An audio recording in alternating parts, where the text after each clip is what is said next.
Hello, my name is Stephanie. Some of you might be here from the How to Make Illustrator Your Bitch tutorials I did a while back. I've gotten a lot of questions about how to do uh, stuff in Photoshop, specifically the pen tool, because it just is baffling no matter where you go.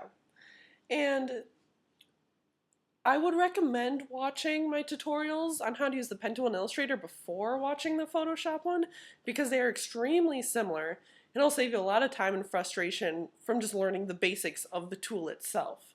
Because really only the differences between Photoshop and Illustrator are how you make the line and the shape, and how you click anchors. Otherwise, it's basically the same. But I'll do a small recap just to start, just for any new viewers who just want to learn strictly Photoshop. So of course over here is our icon for the buddy, the pen tool. He's our little friend today. So basics that I covered in the Illustrator video. When you click down, you make what's called an anchor, this little square, and it's going to tell you where you're going to go, obviously. So if I click somewhere else, I don't hold down or anything, I just click. Simple. I'm going to make a straight line. And no matter where I go, if I just keep clicking once, not holding down, I'll make a straight line. Oh, look at me, the little dipper. Awesome. And if I click, but then I click and hold down, and then drag in a direction, I'm going to get a curved line. That's the difference. So, woo, beautiful. And much like in Illustrator pen tool, when I make a curved line, you're going to get this handlebar. This is the thing that always baffles people because it's confusing. There's all these lines everywhere. What just happened? The only one you have to concern yourself with is the middle dot of the three. And right here, that's our guy we're going to be dealing with. Usually in Illustrator, you just click it to get rid of the handlebar. But this time, when we click, we can't just click it down. We're going to press Option, and then there's going to be a little V that appears next to your pen tool, and then you can click the anchor. It'll get rid of your handlebar, and from there, you can either, make whatever line you want to make. See, because if I go straight and I have this handlebar, but I just keep going, my line from there is going to get wonky. You're going to get like S shapes, and it's going to be really difficult to move. And rarely does someone ever use this to their advantage. It happens. I've used it, but mostly you're going to want to, always kind of end this handlebar by clicking Option and then clicking the middle anchor and then continuing on your merry little way. So like I said, that's one of the main differences in this version is that instead of just being able to click freely to end anchors and just being able to click this right away, if I click this without pressing Option, it doesn't do anything. Where in Illustrator, that it would cut off the handle. All you have to do is just press Option and then click it, and then it's gone. So that's the first main difference. Not a big deal. You may have been noticing, I've been working a lot with this box. This is the second and probably biggest main difference between Illustrator and Photoshop in terms of the pen tool.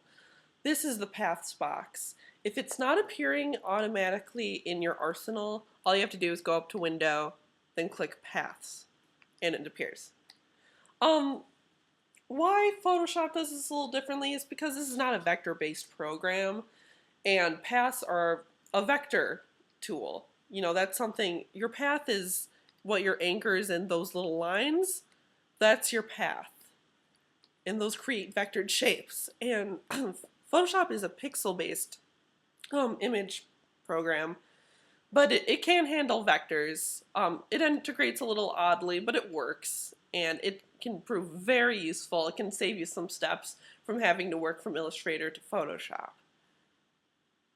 But I'll show you some basics of this Paths box because it's kind of weird, but it looks very similar, if you notice, to the Layers box. And it works very much the same. So let's say I want to start, making a pen tool layer. All I do is click New Layer, and I get Path 1. Beautiful. Nothing's really changed, of course, but let's say I want to make a box. And I want to fill it with my main color black. But how do I do that? Because in Illustrator, when you do something, it kind of fills along as you go. This does not. This, you make your paths first, and then you're either going to fill or you're going to stroke it. And fill is this little filled in dot, and you just press it, and it fills it with your main color. And it's beautiful. And you'll see, if you noticed, that when I have path 1 selected, I can work with it. If I click outside of it, I'm not dealing with it anymore.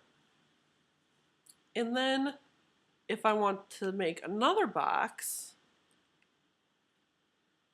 but I want to make it an outline instead of a filled in shape, there's your little buddy next door who's going stroke path.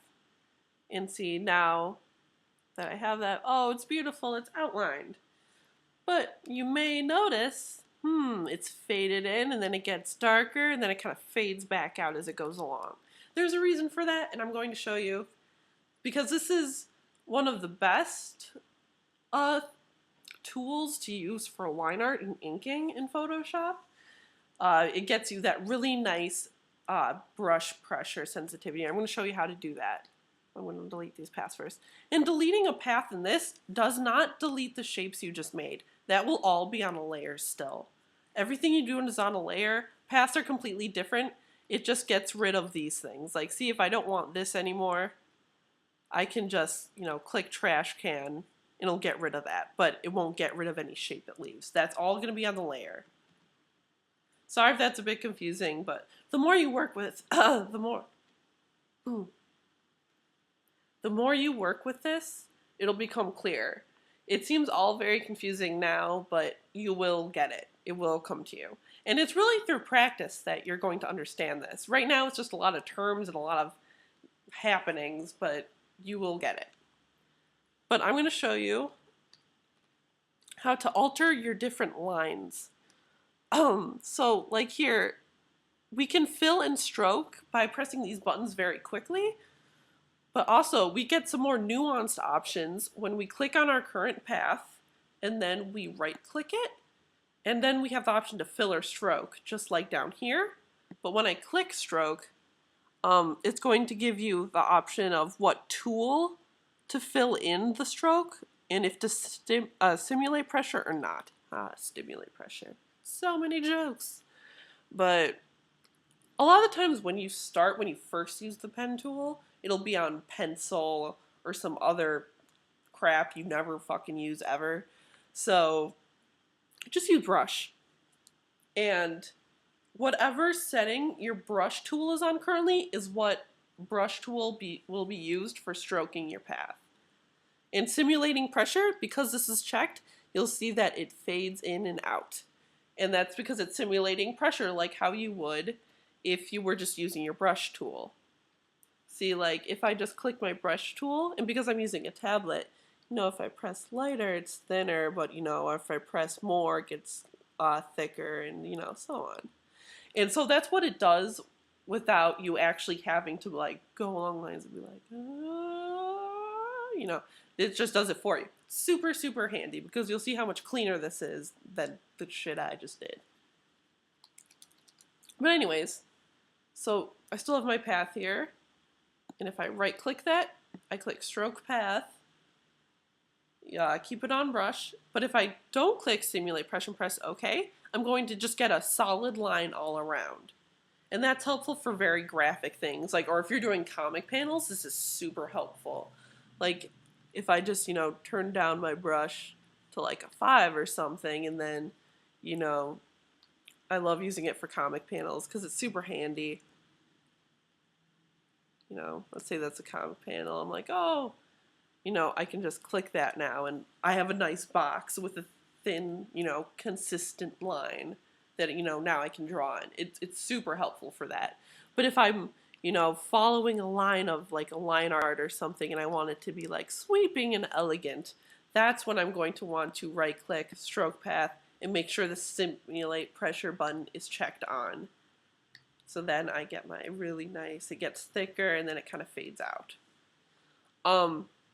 One thing I have to warn you though is when simulating pressure, you kind of want to make even if maybe you always do your line arts in like, you know, a size 12 brush, I always tend to make it a little larger, maybe go to like in like a 16 or something, because if you'll notice, these two images are the same brush size, but this looks a lot thicker than this. This almost gets lost in itself.